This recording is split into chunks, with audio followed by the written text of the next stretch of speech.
اس وقت جو اللہ والے تھے، درویش اور مشائخ تھے، ان کی تو کوشش یہ تھی نا کہ اللہ کی طرف لگا دیں، تو تیغے لاب دستاری بیان تنہا کے غمداری مجو از حق غیر حق یاری کے لا معبود الا ہو، تو وہ کدھر توجہ دلاتے تھے؟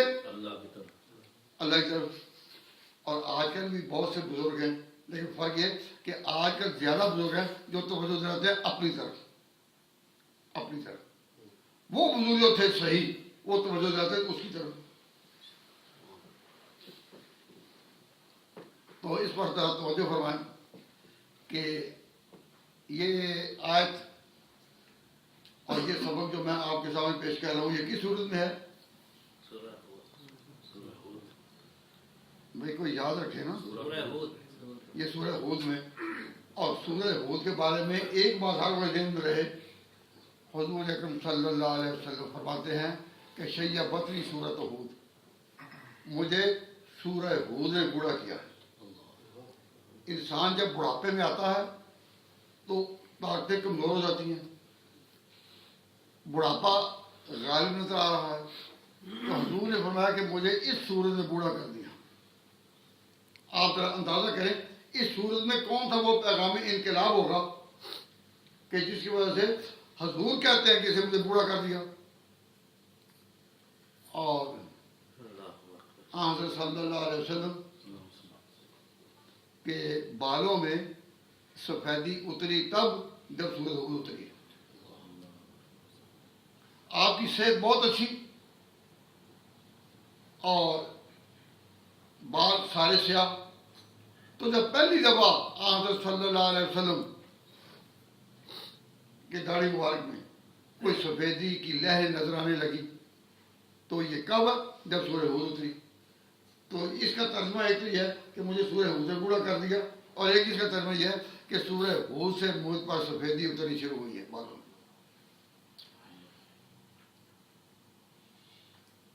اور وہ آیت جو ہے کہ جس آیت کو پھر جس آیت نے حضور پر پورا یہ وزن ڈالا ہے، وہ آیت آگے آئے گی۔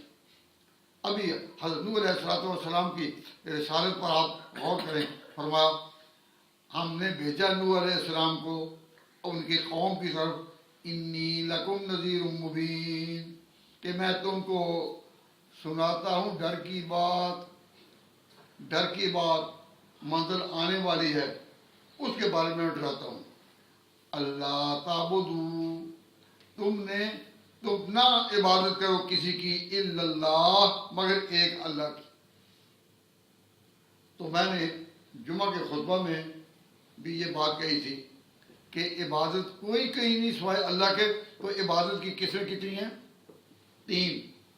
ایک وہ عبادت جو زبان سے ادا ہو، آپ اللہ کا ذکر کرتے ہیں، دروشی پڑھتے ہیں، قرآن شریف پڑھتے ہیں، تو یہ وہ عبادت ہے جو زبان سے ادا ہو رہی ہے۔ اور ایک عبادت وہ ہے جو باڈی سے، بدن سے ادا ہوتی ہے، رکوع کرتے ہیں، سجدہ کرتے ہیں، قیام کرتے ہیں، اٹھتے ہیں، تو یہ عبادت کون سی ہے؟ جو بدن سے ادا ہو رہی ہے۔ اور ایک عبادت وہ ہے جو مال سے ادا ہوتی ہے، آپ مساکین پر، یتامہ پر، مستحقین پر خرچ کرتے ہیں، یا اللہ کی نیاز دیتے ہیں۔ اور اللہ کی نیاز کیا ہے؟ جس طرح بزرگوں کے پاس جاتے ہیں اور نیاز کوئی دیتے ہیں، تو اللہ کی نیاز یہ ہے کہ اس کی مسجدیں آباد ہوں، اس کی مسجدیں بنانی، تو اس کی مسجد بنانی یہ اللہ کی نیاز ہے۔ تو اب جو خرچ کرنا ہے یتامہ پر ہو، غریبوں پر، مسکینوں پر، یا اللہ کی نیاز میں خرچ کرنا، وہ بھی اللہ کے لیے۔ تو عبادات 3، زبانی 1، بدنی 2، اور مالی 3، یہ اللہ کے لیے۔ تو تمام پیغمبروں نے یہی کہا اللہ تعبدو الا اللہ، کہ اس ایک خدا کے سوا کسی کی عبادت نہیں کرنی۔ اللہ تعبدو الا اللہ، اور وہ عبادت کے نوع کتنے ہیں؟ 3۔ تو ہمیں اللہ تعالیٰ نے ایسا دین دیا ہے جو تمام پہلی صحیح اور سچی دعوتوں پر مشتمل ہے۔ تو ہم جب نماز پڑھتے ہیں تو آخر جب پڑھ اتحیات کے لیے بیٹھے ہیں تو تینوں اقرار، اے پروردگار التحیات للہ، سب زبانی باتیں تیرے لیے، والطیبات، سب بدنی باتیں تیرے لیے، والطیبات، اور سب مالی باتیں تیرے لیے۔ تو ہم دہراتے ہیں نماز کے آخر میں سب سارے کام کر رہی ہے، آخر میں تو عبادت ایک خدا کے سوا کسی کی نہیں۔ یہ جو اگر اس میں اس کو لازم نہ کیا جائے کہ عبادت اس کے سوا نہیں کرنی، تو نوح علیہ السلام نے کہا انی اخاف علیکم، اگر یہ بات نہ ہو اللہ تعبدوا الا اللہ پر عمل نہ ہو تو مجھے ڈر ہے کہ تم پر آئے گا عذاب دردناک دن کا۔ ایک دردناک دن آئے گا، ایک دردناک دن آئے گا جب پانی زمین سے نکلے گا، آسمان بھی پانی برسائے گا، ہر طرف طوفان کی لہریں ہوں گی اور موت کے پیغام ہوں گے۔ وہ دن آ رہا ہے۔ تو حضرت نوح علیہ السلام نے ان کے سامنے یہ بات کہی۔ اب نوح علیہ السلام نے جب کہا اللہ تعبدوا الا اللہ، کہ ایک خدا کے وقت کسی کی بات نہیں، تو نوح علیہ السلام کی زبان سے اس کو ادا کیا۔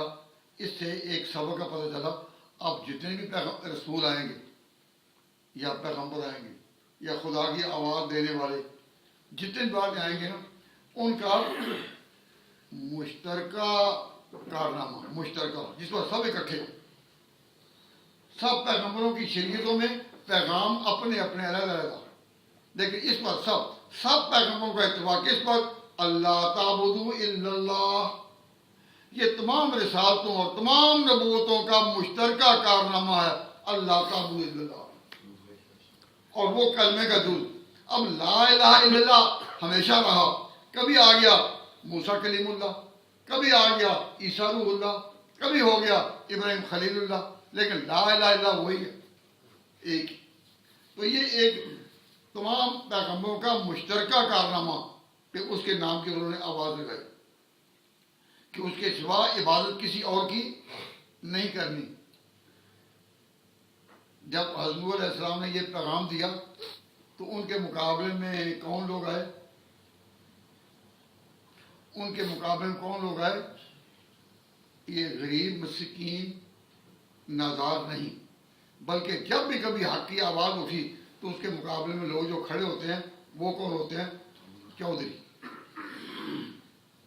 قوم کے چودھری یا سردار یا بیوروکریٹس، کہ جو لوگ اپنی سوسائٹی میں ذرا اونچے سمجھے جاتے ہیں تو وہ آتے ہیں۔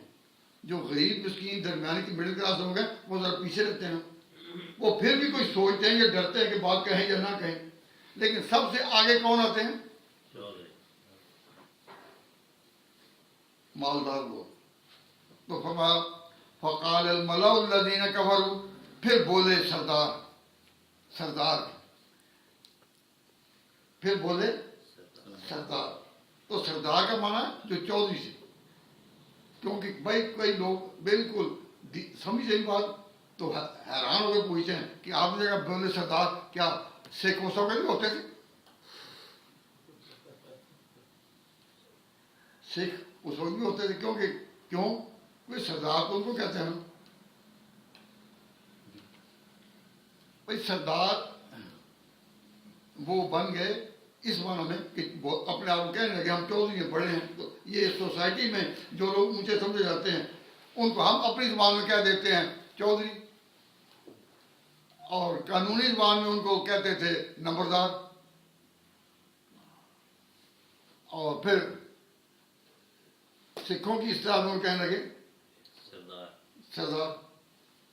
لیکن خدا کے نام کی آواز دینے والوں نے کہا سردار بھی خبر دی، سر بام بھی پکارا، سردار بھی خبر دی، سر بام بھی پکارا۔ تو یہ توجہ فرمائیں کہ وقال الملأ الذین کفروا، پھر بولے بڑے لوگ سردار جو تھے ان میں جنہوں نے جو کافر تھے ان کی قوم سے، ما نراک الا بشرا مثلنا، اے نوح تم تو انسان ہو جیسے ہم، تم تو انسان ہو جیسے ہم، اب یہ ان کا عقیدہ کیا تھا کہ جو خدا کی آواز دینے والا ہو وہ کوئی اوپری مخلوق ہو، مثلا کوئی فرشتہ ہو جو کسی پہاڑ پر بیٹھ کے کہے یہ کام کرو یہ چھوڑو، یہ کرو یہ چھوڑو. تو ایسی تو کوئی بات نہیں، تو انسان ہی ہے جیسے ہم انسان ہیں، ہم میں سے. تو یہ مسئلہ سمجھنا کہ خدا کی طرف سے جو آتے ہیں وہ انسانوں میں سے نہیں ہوتے، اس کے لیے کوئی بڑے ہونے چاہیے، کوئی فرشتے کی شکل ہو یا کوئی پہاڑ کی پکار ہو یا آسمان سے کوئی آواز آئے اور تعارف پہ آ رہی ہو کہ آ گئے ہیں، یہ آ گئے ہیں کہ سن لو. اگر اس طرح ہو،